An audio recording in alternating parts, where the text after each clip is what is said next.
स्वागत है आप सभी का। चारुशीला का प्यार भरा नमस्कार। हमेशा की तरह आज भी मेरी कविता का शीर्षक स्त्री ही है। बहुत बार ऐसा होता है कि व्हाट्सएप पे बहुत अच्छे पोस्ट आते हैं, लेकिन बहुत लेंदी होने के कारण हर कोई उसे पढ़ता नहीं है। ऐसी ही एक कविता मेरे पास आई जो मुझे लगा कि शब्दों के माध्यम से सभी तक पहुँचे तो ज़्यादा बेहतर है। कविता का शीर्षक है स्त्री। स्त्री एक किताब की तरह होती है। स्त्री एक किताब की तरह होती है जिसे देखते हैं सब अपनी अपनी ज़रूरतों के हिसाब से। कोई सोचता है उसे एक घटिया और सस्ता उपन्यास की तरह, तो कोई घूरता है उत्सुक सा एक हसीन रंगीन चित्रकथा समझकर। तो कोई घूरता है उत्सुक सा एक हसीन रंगीन चित्रकथा समझकर। कुछ पलटते हैं इसके रंगीन पन्ने, कुछ पलटते हैं इसके रंगीन पन्ने अपना खाली वक्त गुजारने के लिए। तो कुछ रख देते हैं घर की लाइब्रेरी में सजाकर, किसी बड़े लेखक की कृति की तरह स्टेटस सिंबल बनाकर, किसी बड़े लेखक की कृति की तरह स्टेटस सिंबल बनाकर। कुछ ऐसे भी हैं जो इसे रद्दी समझकर पटक देते हैं घर के किसी कोने में।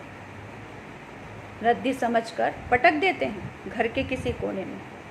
तो कुछ बहुत उदार होकर पूजते हैं मंदिर में, किसी आले में रखकर गीता कुरान बाइबिल जैसे किसी पवित्र ग्रंथ की तरह।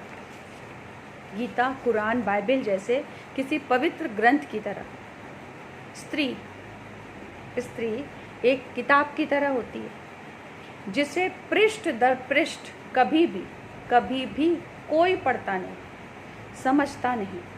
आवरण से लेकर अंतिम पृष्ठ तक सिर्फ देखता है, सहेजता है, टटोलता है और वो रह जाती है। स्त्री जो रह जाती है अनबांची, अनअभिव्यक्त, अभिशप्त सी। अनबांची, अनअभिव्यक्त, अभिशप्त सी, ब्याता होकर भी कुंवारी सी, विस्तृत होकर भी सिमटी सी। छुए हुए तन में एक अनछुआ मन लिए, छुए हुए तन में एक अनछुआ मन लिए।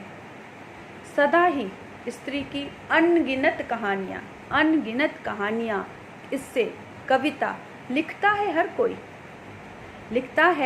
कोई, पर एक स्त्री की व्यथा समझा नहीं हर कोई। लास्ट में 2 पंक्तियां कहना चाहूँगी। जिसने जो चाहा लिखा स्त्री पर, पर पढ़ कोई नहीं पाया स्त्री को। Thank you.